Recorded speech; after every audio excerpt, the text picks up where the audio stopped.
Hey, Roderick, Rod Williams, checking in on the HILKIAH Show. Stay tuned. Welcome to the HILKIAH Show, where everyone deserves to be seen, loved, and heard. I am your host, HILKIAH. Before we bring this special guest out, I want to get into the word of the day, which happens to be legacy. Legacy means the impact you leave behind through the people you influence and the work you build. Followed by the question of the day, which happens to be, what do you want your name to mean when you're no longer in the room? Let me take a stab at that question for a second. When I leave out of a room after I show who I am as a person, I wonder what the people think of me. On today, I had the opportunity to go to ULM and talk to students and talk to a lot of them. And as I entered that room, that hub where everybody was at, I tend to think about all the spaces that I went to and what type of influence did I leave behind. Who knows?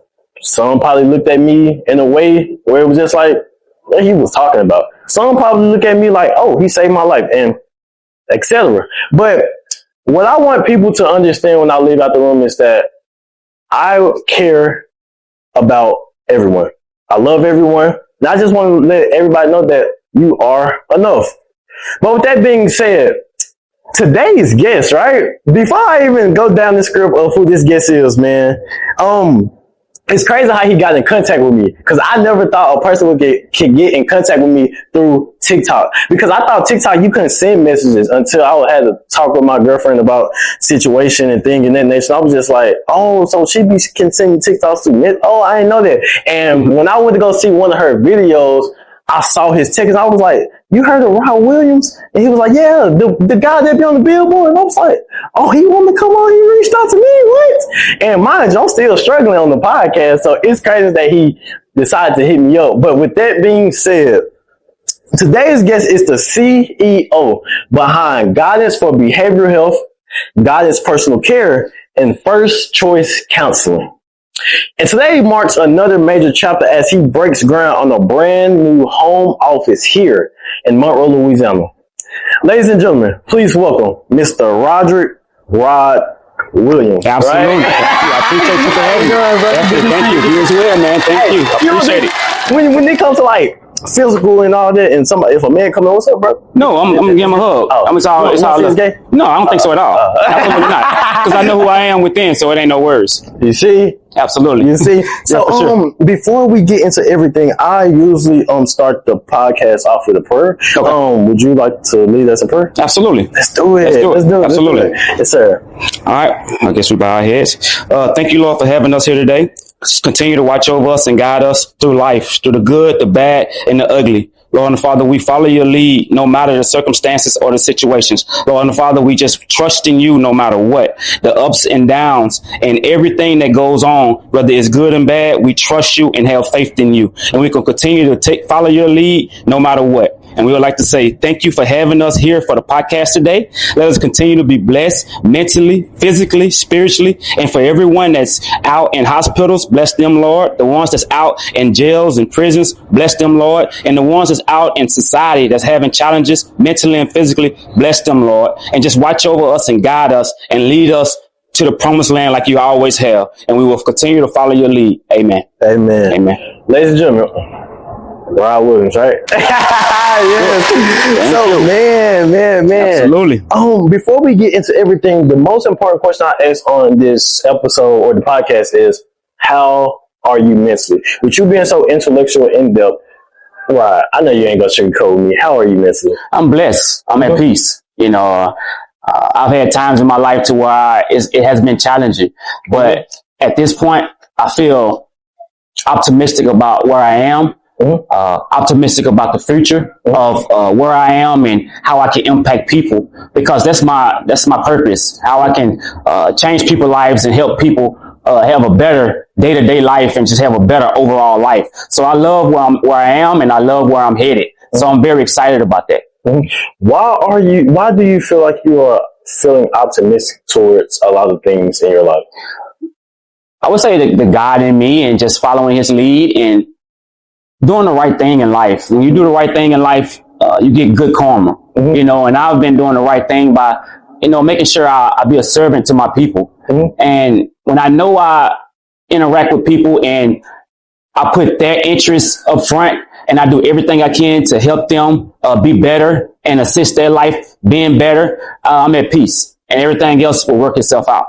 When it comes to success, would you close to having big businesses, resources, all those great things that comes with the business side of being a businessman?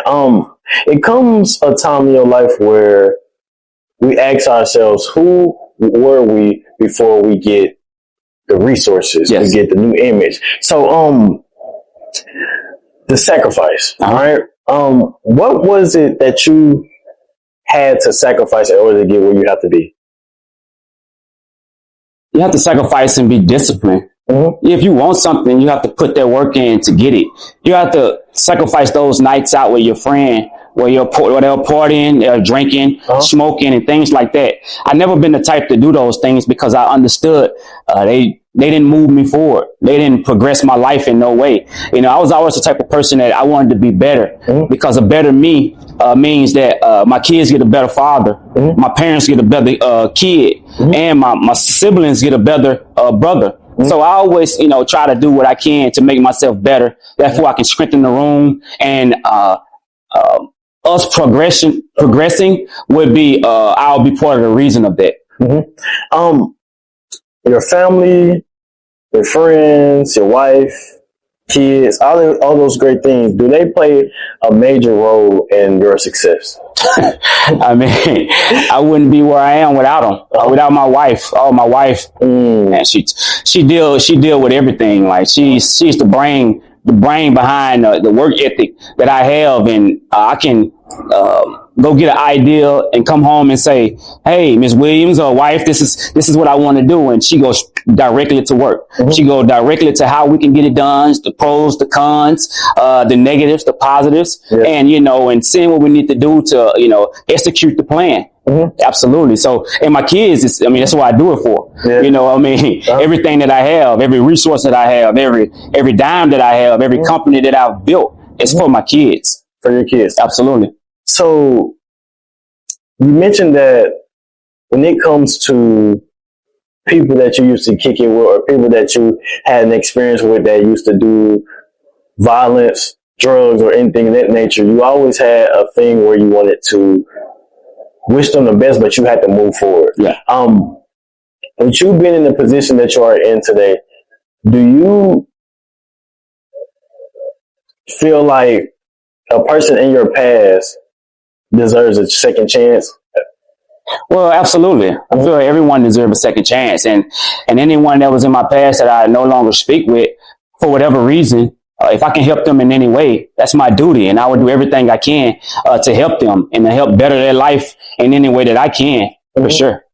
Your kids. I have two. Yes. The girl I saw, Taylor and Tyler. Taylor and Tyler. Yes. When you had the opportunity to find out that you were expecting a child, if I was a fly on the wall, or if I was a thought in your mind when you received the news, what would I have felt and saw in that moment? Excitement. Honestly, the unknown. The unknown? You know, just wondering about the unknown. Like, what can I do to be the best father I can be and to get my kid everything? At the time, it was my daughter, because she's the oldest. What do I need to do to give her everything that she needs to be able to survive in this environment? You know, what I need to do to get the resources, the finances, the mental capacity to be able to make sure she's in the best position she can be in order to go up against life. So, you know, that was the main thing, just the unknown, wondering about the unknown. With you having the experiences of not having the riches and wealth that you have now, back when you was young, how does that make you feel, knowing that your kids or your family get to truly experience your foundation and the greatness that you created? How does that make you feel as a human? Well, honestly, I wouldn't trade my past for anything because it built me to what I am today. And it allowed me to see that if you don't go and work for it, you won't eat, you won't get, you won't have. So it taught me a different tenacity. It taught me a hunger that I wouldn't have had if my parents was wealthy, you know. So I appreciate that more than anything. And I still try to instill in my kids, even though we're, you know, doing pretty well, but I still try to instill those same qualities in my kids and let them know that you have to work for what you want. You only eat what you kill, you know, and you have to go out and work for it and you know, build your own self up, because I built this up and I worked hard to get here. But at the same time, you have to do the same thing for you and your kids as you eventually will have. But my job is to make sure you have all the resources you need to be successful. You have to work for it in order to eat. Yes. What do you, better yet, if there was no such thing as working in this life experience, do you feel like life would be great if everybody received things freely, naturally? Absolutely not. You don't appreciate anything that you didn't have to work for and sacrifice for. You don't appreciate those things. Things that you had to work for and sacrifice for, and you appreciate them on a different level.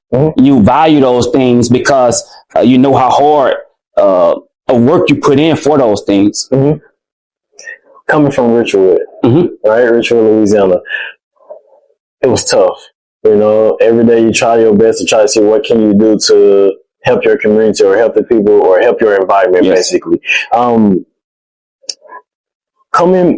you decided to make the transition to come back to Richwood, Louisiana, who was the first person, or who was the people that found out first before everybody else did? Well, I'm from Monroe, Louisiana. I went to Richwood High School, but I'm from Monroe, Louisiana. And I really never left my community other than when I was going to college and was playing football. And then when I played football, I ended up playing professional in Canada and in the NFL. So once I did that, I came back here and started my business. My first business was a trucking company that I started right here in Monroe. And then it built up to the companies that I have now. But my mom knew, because I always told my mom, I never wanted to be a Hall of Fame athlete. I wanted to be an entrepreneur, and I wanted to give back to my community by being a business owner and being able to employ people from my community. So that was always my goal. So I'm living my dream right now. What's your mom name? Tanya Freeman. Miss Tanya Freeman. Absolutely. Where your mama from? She's from here in Monroe. She got family like in Oak Grove, like Providence area? Not that I know of, but she married into Freeman. So that could be. She married into Freeman's. Bro, let me find out we family. Hey, you never know. Small world. Small world. You'll be surprised. Thanks. But Miss Tanya, let's speak on the love, the image of a mother. Yes. Miss Tanya. Yes.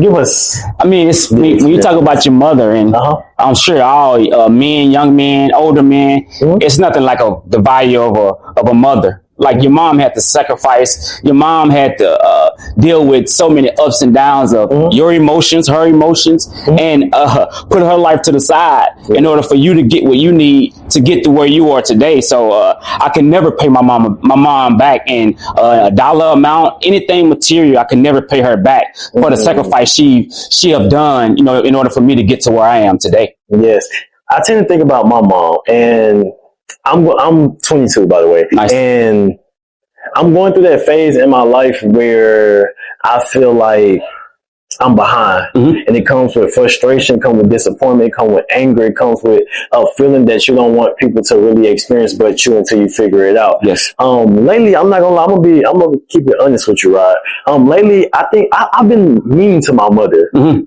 it's not intentional. It's not out of evil intent. It's just, Mom, I got life going on in my head. I'm trying to figure out life. I'm trying to this, I'm trying to that. And it takes away time with my nieces, my nephews, my brothers, my sisters, and also my mom. And she always hit me with little subliminal messages like, I'm proud of you. Be safe. You take care. And I'm like, all right. As a young man that used to be 22-year-old, and you used to go through the hard times as an athlete, you've been a football player, you had your days where you was like, man, I gotta do better than what I did on this last road. I don't want to hear nobody's voices. What advice you got for me, but not only me, for other athletes or other young men that's going through that same struggle? first and foremost, I can understand at your age, really not understanding your path, really not understanding the importance of certain people in your life, because you're at an age to where you have to choose a road. You have to choose a way to go, and you want so bad to succeed, and you want so bad to prove the doubters wrong, and also be able to support and help your family, your mother, your siblings, your significant other, and other people that's important to you. So I can understand your mindset, but at the same time, you have to realize that your mom only wants the best for you. She only wants the best for you. She sacrificed for you. She just want to see you win and succeed just as bad as you do. So you always have to appreciate that, because there's some people out there that doesn't have an opportunity to speak to their mother. That doesn't have an opportunity to hug their mother. So you have to, take advantage of the moment and live in the moment and show your mom that you love her, and give her flowers while you're still able. No matter how frustrated you are, no matter how challenging life get, continue to keep your head up, but also show the ones in your life that you have love for, and that's important to you, that you actually care. Man, I appreciate that. Absolutely. Yeah, because it's like when you trying so hard to build a life to not only help yourself but your family. It's like it comes at a cost of like, man, can't really just give them money like I want, or give them things like I want, because I'm too busy trying to pour into this more and trying to get this more and on this more. And it hurts my heart when I can't come through for my family. Yeah, but the thing about it is it's not always about that to them. They just want to feel love. They want to feel seen. They want to feel heard. They want to feel, and it's funny that you say that, because I did a poll on my 200 and some employees that I have in my company. And, because I wanted to know what was important to them more than anything. And of course, you would think the money is the most important thing. But after doing that poll, I saw that people want to feel seen. They want to feel heard.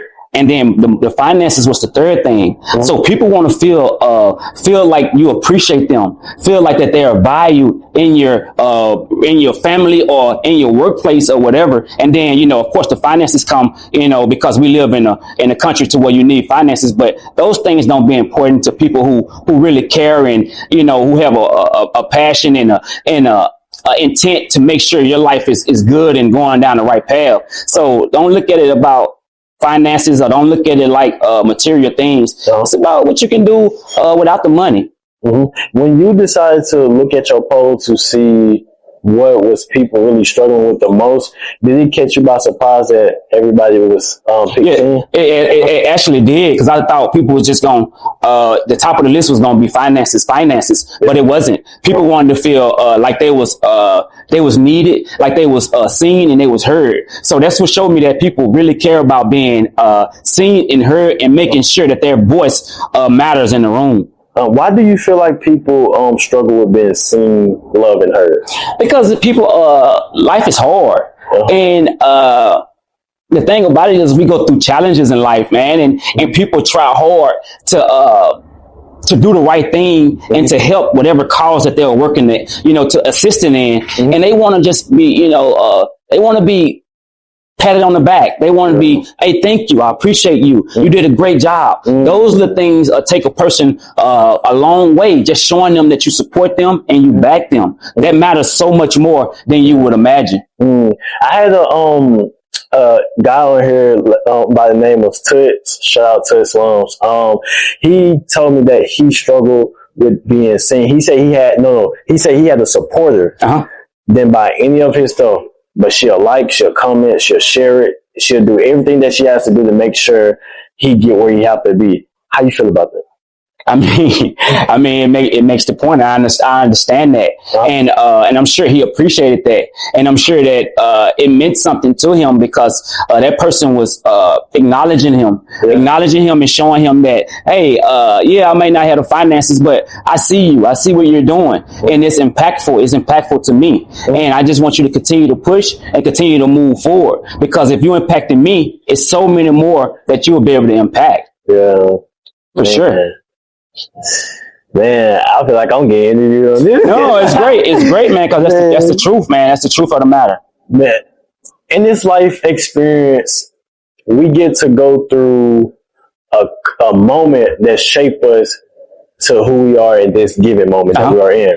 For me, it was a situation where I was in 5th grade and I was always class clowning. Used to get on top of this. I remember one time I took a test. I always say that story because this is going to be in the biopic, by the way. 5th grade year, Miss Pendleton class. I keep telling everybody this is the truth, bro. We taking the test. And I looked at everybody. I stopped for a second. I dropped the pencil. I looked at everybody for a second. I said, I picked it up and I looked at the test. And I was like, F this shit. Like, F this. And then I slammed the pencil on the table. I got on top of the table and I started dancing and laughing and joking around and had the classroom bust out laughing. Miss Pendleton, she told me, Kill, you sit down, Kill, I'm going to call your mama. I don't care. Right. The whole time she was over there giving my mama a call. Didn't even know my mom was coming. Mom was like, I'm still going crazy. All of a sudden, the noise, it reduced itself, meaning everybody stopped laughing, everybody stopped chilling, everybody sat down. I'm just like, bro, ain't funny no more. What is wrong? And you can just feel that little cold feeling like, what everybody looking at? And mind you, my mama Lila, she's short. So I was looked down. I'm talking about heart fell down. She said, boy, get down. She hit that finger. Right. We went out the door. I'm thinking I'm finna get the whooping of a lifetime. I'm thinking she finna take me in the bathroom. Wow. Had me screaming, everybody laughing in class. She pulled me to the side. She said, hey, bro, you know I work 2 jobs. You was funny, though. I saw what you did there. Come on, you know I work 2 jobs, bro. Go ahead, class, and act like you have some respect. And that's when I knew that I was called to do something bigger. Absolutely. That was the moment I knew I could be bigger than what I'm selling myself for when it came to sports. Right. What was that moment in your life when you realized you knew you was meant for bigger things? I would say it wasn't a moment. It was multiple things and multiple events that happened that transpired in my life.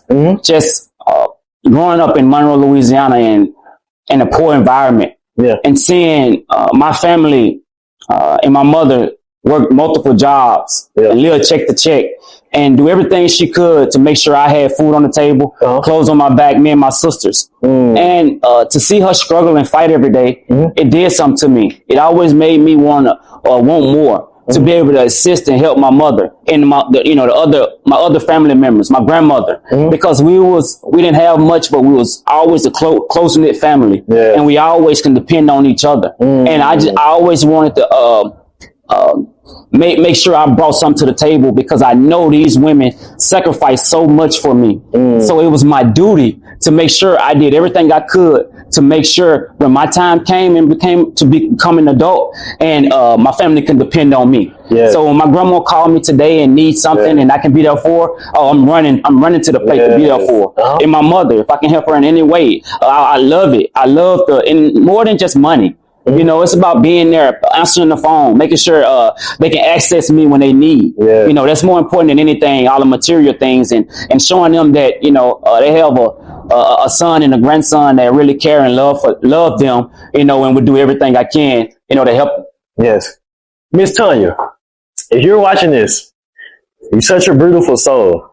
And this a beautiful man. You see what I'm saying? And the reason why I say that, Miss Tanya, is because you raised kids to always stick up for one another, always be there for each other. And the reason why I can relate to this very well is because shout out my mama, Nancy. I love you, mama. You probably think I hate you at this given moment in life, but no, I'm just trying to figure it out, honestly. But hey, Nancy. Hey, Miss Nancy. Nah, she be talking about you on that billboard. So really? Yeah, you want to live a little positive message to my mom? Hey, Miss Nancy. I know you see my billboard. He told me to be talking about it, but I appreciate you even seeing it and acknowledging it. But I just want to let you know you've done a great job with your son, and your son is building something great. And I love that you support him because I know you do. He wouldn't have got this far if you didn't. But we appreciate mothers like you and the things that you have done for not just your son, but for the people of your community. So we appreciate that, and keep pushing, keep doing great things for the community. And you have people like me that look up to it and respect it. So thank you, Miss Nancy. We appreciate you. Yeah, I appreciate that, bro. She gonna be geeking. Like this.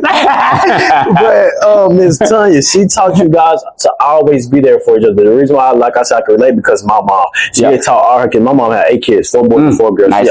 And it was by herself. And one rule she had in her house was just graduate high school. Yes. After that, you can do whatever you want. If you want to take it up, not to go to college, go for it. We support it. But one thing that always stood out to me about my mom was when she told us, if I ever was supposed to leave this earth, and God forbid that, I just want my kids to look out for one another. Yes.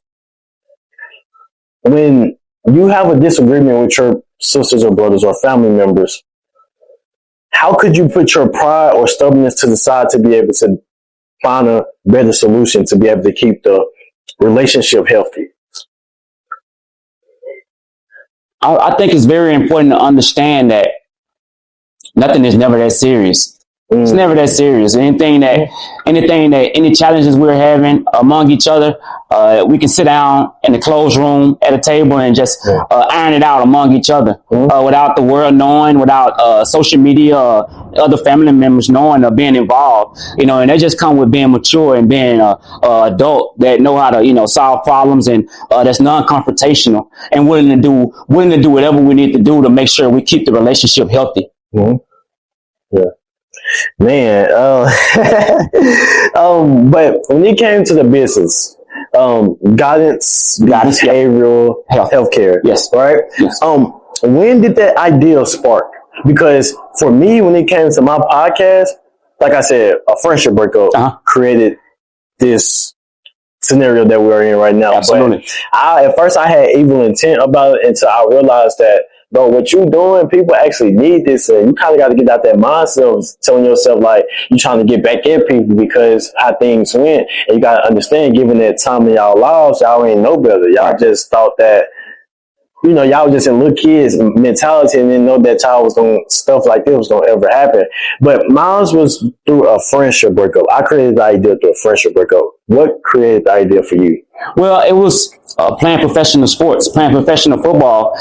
And I was in the locker rooms to where my locker can be beside someone that make millions of dollars a year. And I've seen situations to where that player is making millions of dollars on Wednesday. On Thursday, that player is sitting without a job. Yeah. So I see what type of mental burden it can put on someone. And I always told myself, man, I want to be able to help my community when I get done playing ball. And how can I help? How can I be impactful in helping my community? And I always thought about being in that locker room and seeing players going from making so much to so little in such a short time span. So I always wanted to assist people with mental health. And bring awareness to mental health, and because it's always been a perception that mental health is not cool or not human, or you're not a cool person if you have mental health issues. But we all go through up and downs mentally, so I wanted to bring awareness to that and bring that to my community. I mean, that's what I did with guidance. Yes. Do you feel like, better yet, do you still remember the moment when you saw a guy absolutely on Wednesday making $100 million, and you saw the guy on the other side on Thursday lose his job? Absolutely. I've seen a guy making $10 million, and on Wednesday, and by Friday he wasn't making anything. So I've experienced that on multiple occasions, and even myself playing football, I never made that amount, but I made significant amounts of money, and it was all taken away from me, and it took a toll on my mental. But it took me understanding that it's sources out there that can help me and assist me to get through that. Do you feel like God put you in that situation, not just for the sport, but for you to mentor through people like that goes through those hard times because of how you came up in life? No question. No question at all. I mean, God led me down this path. I don't think I got down this path, nowhere in life without God leadership.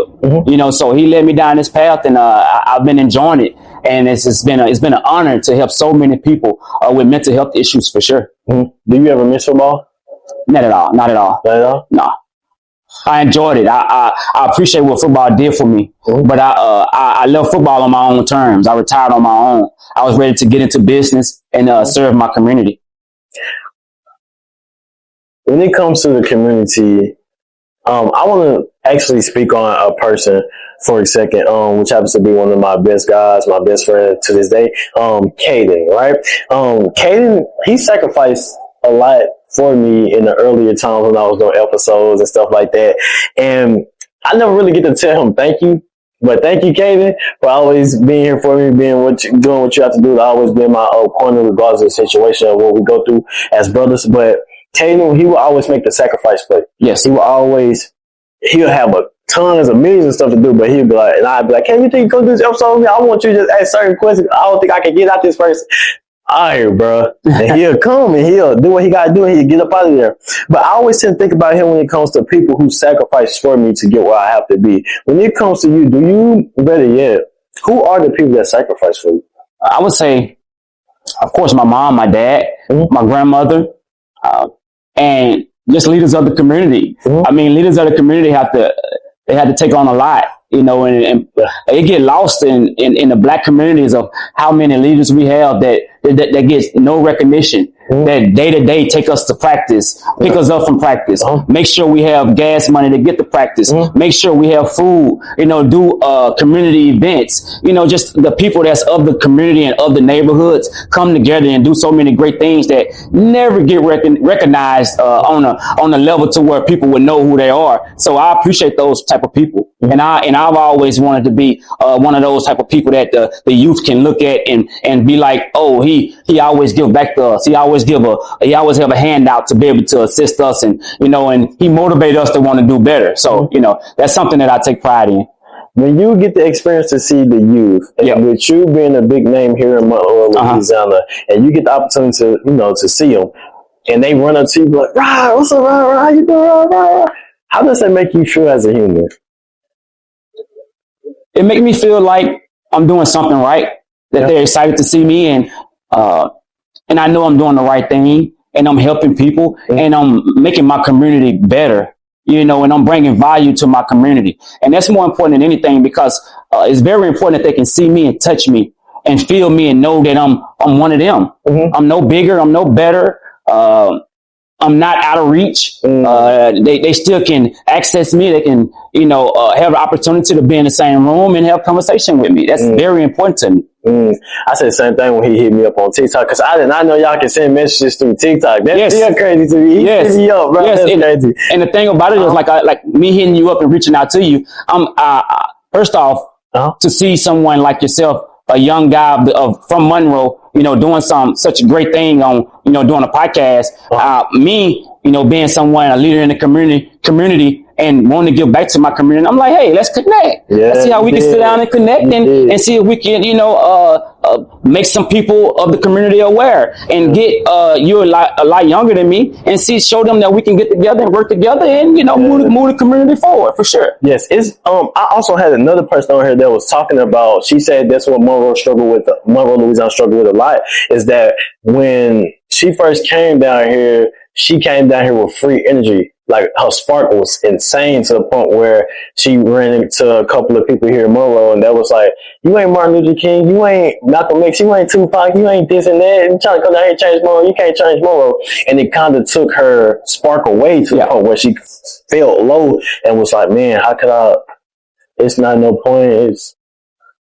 How you feel about that? I feel when you challenge like that, it show who you really are. And if you really serious about being who you say you are, it's gonna shine. It's gonna shine bright. So no one can come to me and dim my light. You know, I know who I am. I know what I stand for, and I know what I represent. So no matter what someone has to say, how someone perceives me, I know who I am, and I know the value that I bring. When it comes to love, you mentioned your mom, you mentioned grandma, sisters, brothers. Do you, at that time of life, you see everybody that loves you, you see everybody that gives you these great compliments, but deep down, do you truly and genuinely believe that you actually love yourself? Absolutely, no question. No question. If I didn't love myself, I wouldn't be where I am today. You know, this is not a gimmick. This is the reality. I would be less of a man to be out here in the community saying that I'm something that I really don't believe I am. You know, it's a mindset. It's a mindset, and within that mindset, your life, your everyday life, and what you do on a daily basis represent who you are. That's who you are. What do you do on a day-to-day basis? And on a day-to-day basis, I give back to my community. I do things to better myself. And I know I'm a call away from anyone that need my assistance or need my help in any way. And I'm available to that. And I show that every day. So I have it's no shame. I know what I stand for. I know who I am. And I take pride in that for sure. When you receive information about a person that is going through the worst of times, and with you saying that you here like a 24/7 person, like you willing to help, you willing to put the resources in, you willing to make that sacrifice play to make sure they're okay. Have you ever dealt with people that was like stubborn, prideful? I understand you have your people that's willing to admit that they're struggling with things, but you also experience people who really just give you a run for your money and then admit that they truly are going with it. How do you get through situations like that? Every situation is different, and every situation is unique to the person, and you have to understand that going into it. It's never going to be a situation that's 100% what you're expecting or 100% like you. You know, so going into the situation open-minded and also optimistic and understanding that people is different and people have a different background, you know, so they respond to things differently. So just be open-minded when you greeting people, when you're dealing with people, and when you're helping people. So you don't know what type of response you're going to get. So just be understanding of all people, no matter what their background is. Yes. My brother, before he made the transition to go back to Arkansas, he told me, he said, I love your personality. I love how you can get out there in the world and just talk to anybody without feeling embarrassed or shame. But one thing I can admit, you too approachable. Is that a bad thing? I wouldn't say it's a bad thing. If that's your goal is to be approachable and to be someone that people feel comfortable coming up to and being sociable with. No, it's not a bad thing at all. What would you say about that?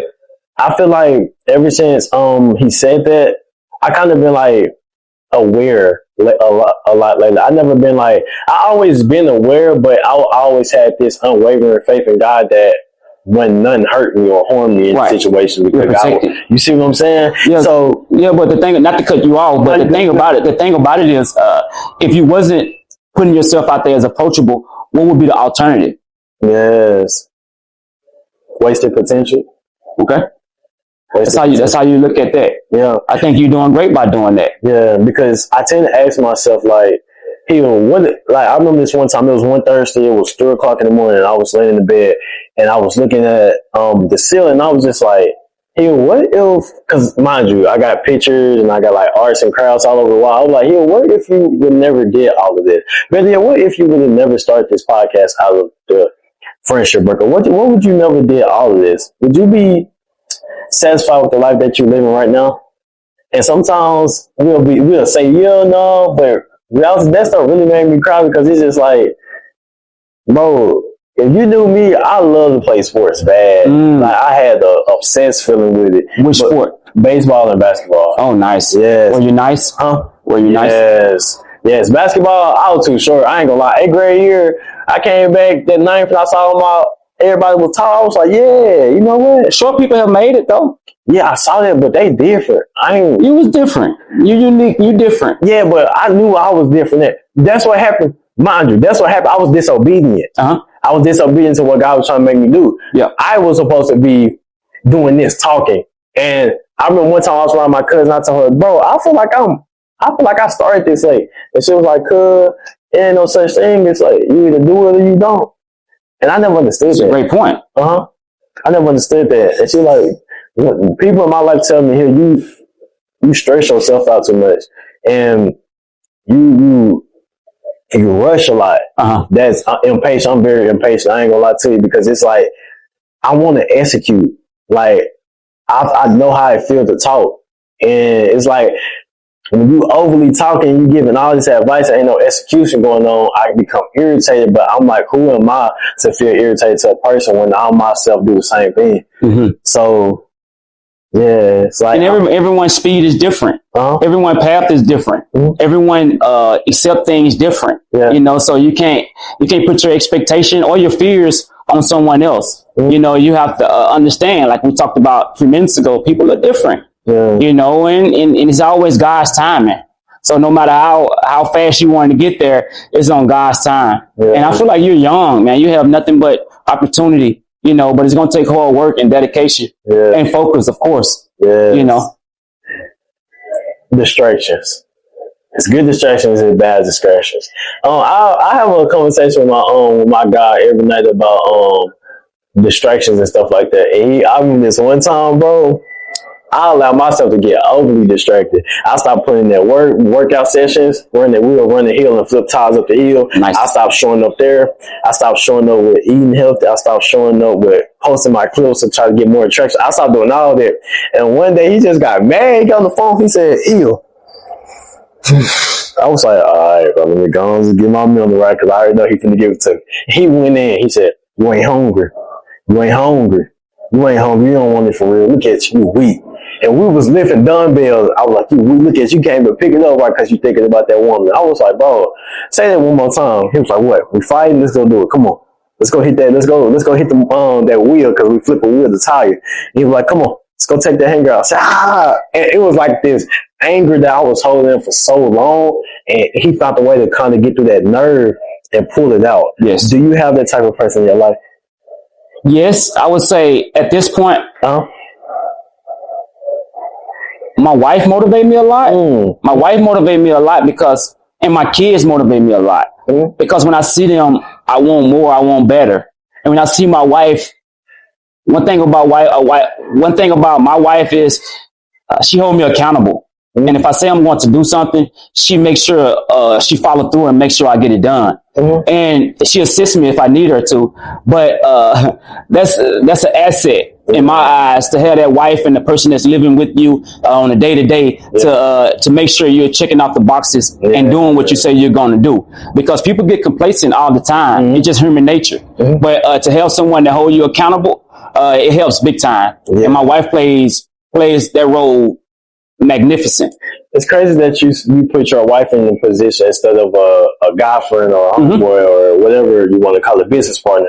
Because today I tend to look at my girlfriend and I, and we went through a hard time today. I'm not gonna lie, but the thing about it was God was teaching us who are we when we're allowing ourselves to live in our truth. Yes. Usually as men, we always try to find a way to try to provide as quick as possible and tell the woman, "Man, no, I got it," ooh, and then put her in the emotional stance of, "Dang, do we care about me?" Or, "Dang, when I had this situation today, this experience with my girlfriend over there, she's such a beautiful soul, by the way.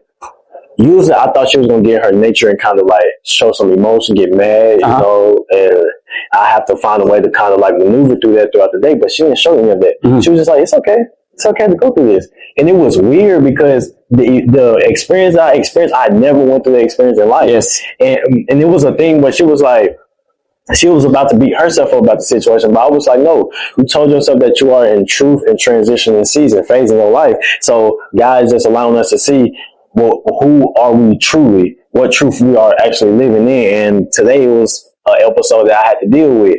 And she was just like, it's okay. It's life. Just move on. Yeah, they never said it was going to be easy, but they say it's going to be worth it. Yeah. And to have someone beside you that understands that and that's willing to go through those challenges and those fights with you, it says a lot. And it's very important that you guys support each other. You know, it's because it's going to be some days to where she's down and her day is not going the way she's planned it or the way she wanted to go. And it's your job to uplift her, you know, and that's what it takes. And that's why it's so healthy and beneficial to have a partner. You know, it keep you disciplined, it keep you grounded, and it gives you that moral support that, you know, can be beneficial when you're trying to accomplish great things. Yeah. When it comes to behavioral health, right? What do you think Louisiana behavioral health struggle with the most? I'll rephrase that. I'll say the reason why Louisiana have so much mental health and behavioral health is because Louisiana is one of the poor states, one of the states that's the highest in obesity, one of the most divided states when it comes to racism and the demographics. So we're dealing with so many different challenges, especially the Black and African American community, because of the opportunities that there's a lack of, the opportunity to be able to provide for your family, the opportunity to be able to get jobs and be in high positions to provide for your family. And that comes with health care, that comes with benefits, that come with things that helps your day-to-day life be better. And when you don't have those things or don't have those opportunities, it can cause mental health issues. It can cause depression. It can cause stress, and that's why, and especially for a Black man, we had a stigma that having mental health issues is make me look weak. Yes. But that's really not the truth. It make me look human. Because we all need assistance when it comes to mental health. Some at a high level of capacity and some are less of, but we all need, mental assistance, and we all need to understand that it's accessible to us if we did need it and wanted to get the service, for sure. Do you feel like we gave up on the people in Louisiana? I wouldn't say gave up, because you still have some people in the fight that want the best for the Louisianians. But I feel like our leadership now is focused on one demographic and what their interests are. So I feel like we have to be more involved when it comes to voting. We have to be more involved when it comes to our local community, our local government, and using our voice and using our power, and that's our vote. And I think we have to take more of an initiative when it comes to that. Do you feel like people have a big fear of voting, or even just stepping foot into their community to try to make a change? I believe it's a lack of knowledge. People is not educated on it. They don't really know how the system works, or they don't know what all it takes, because you can ask someone, did you vote? And they won't even know who you voted for, or who they need to vote for. They're not educated on the matter. So I think we need to bring more awareness. And that's why, I did the duty of bringing Mr. Jamie Davis, the guy who's running for U.S. Senate, and to the community, because it was bringing awareness. Therefore, when you go in to vote, or someone asks you if you voted, or someone is telling you to go vote, you have all the information so you can make an informed decision when you're voting. Also, Miss Moore. Absolutely. She was a beautiful soul. Yes, absolutely. Miss Pat Moore. She's running for Congress. She's a state representative right now, but great soul, a great person, and she's really for the community. And that's a person that I've worked with for a long time, and I will vouch for on any day of the week, because I've seen her put boots on the ground. I've seen her get out in this community and make a difference. So we need more people like that. Absolutely. Having the experience of being Miss Moore life for that little given moment, she had this power about her where she's a fighter, she's a warrior. Yes. And when I tend to look at Miss Moore, I look at my mom, I tend to look at my girlfriend's mom, I tend to look at your mom, and we come from this long, strong bloodline of warriors that we are very unaware of. Sometimes I ask myself, why aren't we allowing ourselves to take on the torch of passing whatever it is they made down?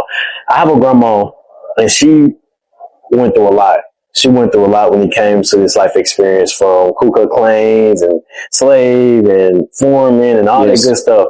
And also bringing the president to Oak Grove, Louisiana for a house. It's her name on the news, and a lot of pictures with Donna King and all. Nice. And I tend to ask myself, with all these great things that not only the women of our family, but the men of our family as well is doing, why are we afraid to take the torch and continue the legacy? I wouldn't say afraid. I would say the passion is not what it used to be, because things on the surface look like they have gotten better, but it's just wrapped different. We still need to get out and educate our people and make them aware and get them an understanding of what's transpiring in our community, and letting them know that if they don't take action, and get out and vote and make sure their voice is heard, that, hey, things can go backwards. So we have to make sure our people are educated. And I'm working with some people to now putting some things together to make sure the community is educated. And when I say the community, I mean the entirety of Monroe, not just one demographic, but the entirety of Monroe, bringing awareness to them, so everyone can get out and vote and, make sure their voice is heard. Do you want to branch off and do it for the whole Louisiana? Absolutely. In the future? Absolutely. I mean, you never know what the future holds, but my duty is to do everything I can for my people. Yeah. And make sure my people get the best quality of life. And to make sure that they have someone that's fighting for them, that's out front for them, and that they can't be bought, that can't be tricked into a position that I hadn't represented in the past. Like my company and being a advocate in the community, I always represented someone that wanted to put the people first. Yeah. And I think we've lost that. And I would never lose that if I was to go into politics or if I was to become an elected official at some point in my life. That's why you're optimistic about the future, because no matter how much work you put in, you never know how it's going to result itself. Absolutely. That's true. Mental health. Yeah. Right?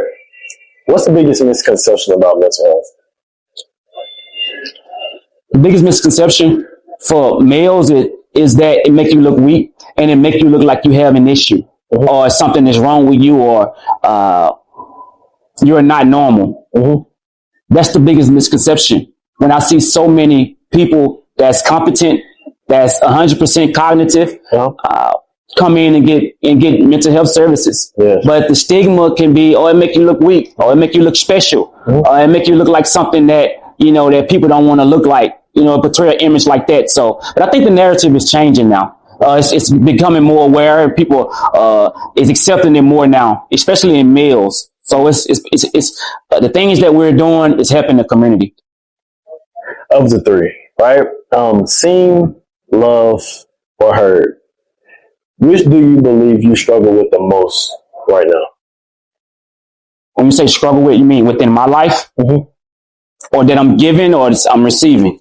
Both. Overall. Giving and receiving.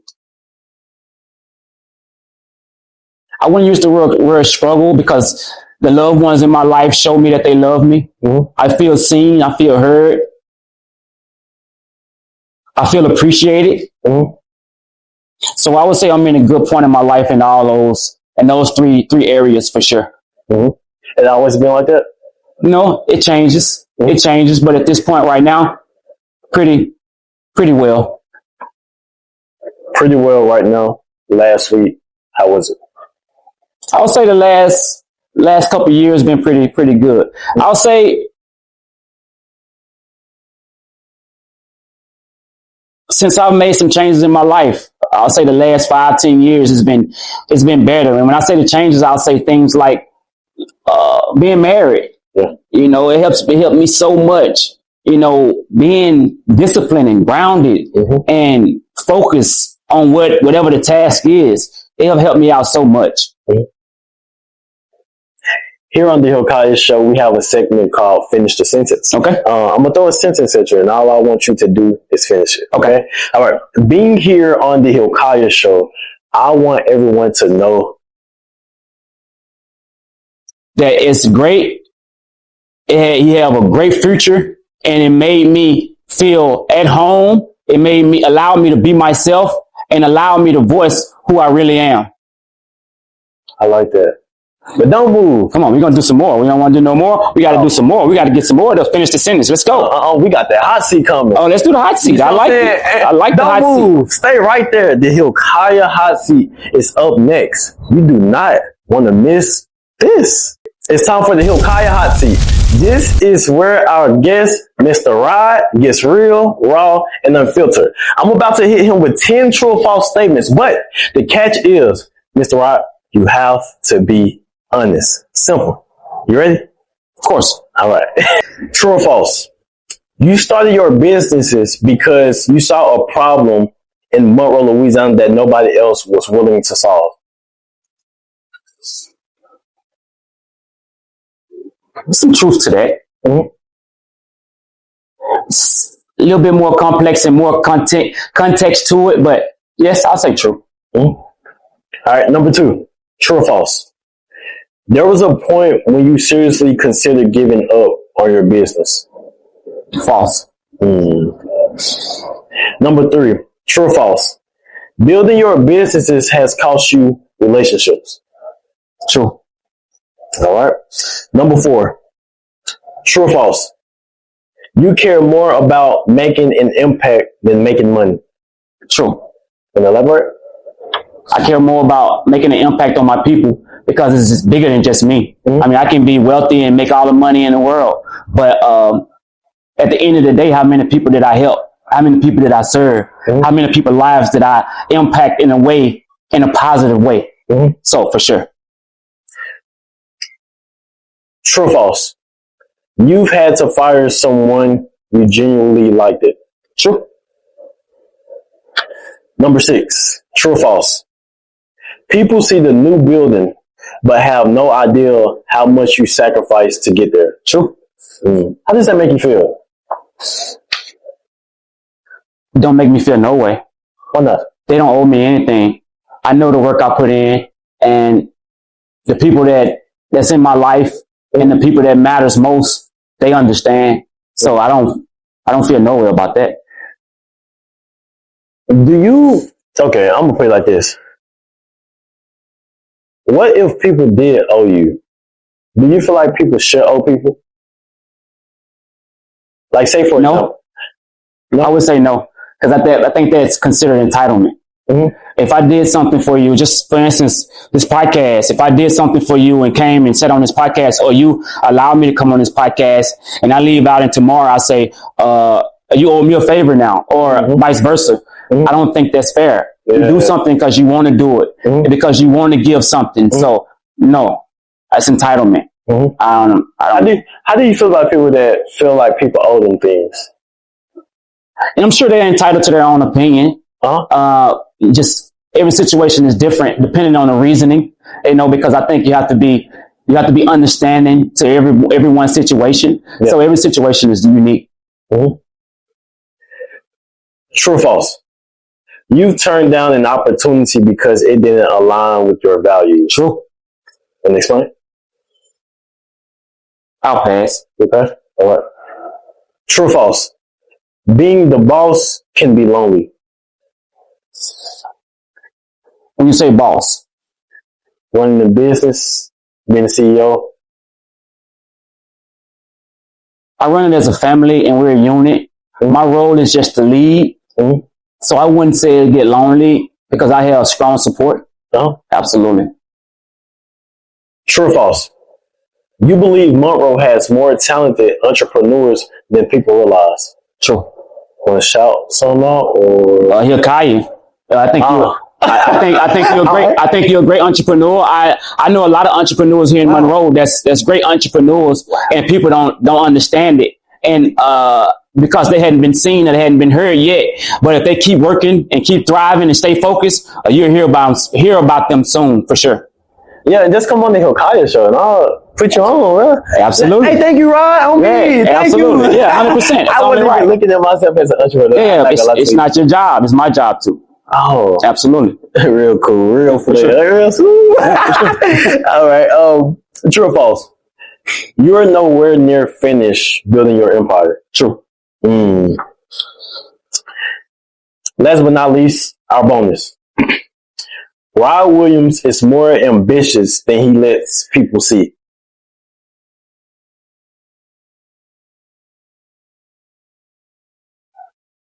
I'll say false because people know how ambitious I am. And if you don't know me and you get to know me, you will see the ambition and that I'm very progressive when it comes to certain things. On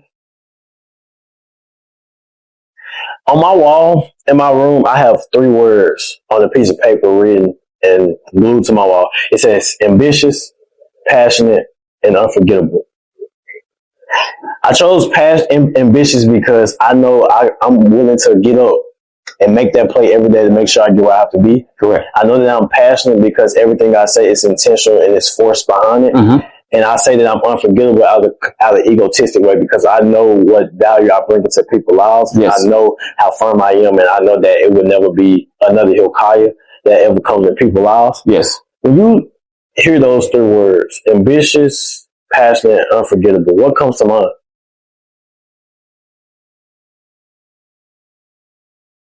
If you want to be successful at anything, you have to have those three things. Mm-hmm. If you want to thrive and be impactful, you have to have those three things, for sure. And that's a wrap on the HILKIAH Hot Seat. Big shout out to Roderick Williams. And thank you so much for having me today. Yeah. It's an honor to even come on the show. Yeah. And I'm excited for what you guys have, in store for the community. Yes. And not just the community, the entire America in the country. Yeah. Because I feel like you guys have something going with this show, and with just you guys as people in general, and you guys together as a unit. Yeah. So keep striding, and keep going through the fight, and work together and as a unit, and never get too frustrated, never get too high, never get too low, and everything gonna work out for the best. Thank you. Yeah, for sure. Thank you. But don't forget to like, comment, subscribe. We'll be back in a moment. Rod, thank you so much for even taking the time out to come show the little people love. Oh man. We all one, man. We all one. Yes, sir. I appreciate that so much. You're such a great man. Absolutely. You're doing great things. Absolutely. But as we come to a close, I'll leave you with one final question. If you can describe this world in one word, what would it be? I would have to say mindset. Because you are what you believe you are, or what you say you are. And I took a note out of my wife's book, because when we go on vacation, if we go on vacation for 7 days, she always packed 7 outfits for those 7 days. And I used to be like, hey, why are you just packing 7 outfits? What if something happened? What if this, And she always tell me, she say, well, we kill so much time trying to figure out what we're going to wear when we could be out being impactful and doing something, that we want to be doing on vacation. No matter if I pick this outfit for Monday, I'm wearing that outfit. But most importantly, me putting that outfit on, I will have a chance to be great in that outfit. So that simplifies it. No matter what you go out in the world in, you be great in that and make that stand out. And that's how I look at life. It's how you look at it. It's your mindset. And you take that approach, you'll be pretty successful. For sure. I love that, brother. I love that, man. I love you having me. Yes. Absolutely. Thank you so much once again for joining us today and sharing your story. Absolutely. But to everyone that's watching or listening, thanks for tuning in. Remember, don't forget to like, comment, subscribe, and stay connected for more inspiring conversations. Remember, no matter who you are, where you are, or what you're going through, you deserve to be seen, loved, and heard. Until next time, this is the HILKIAH Show, signing off.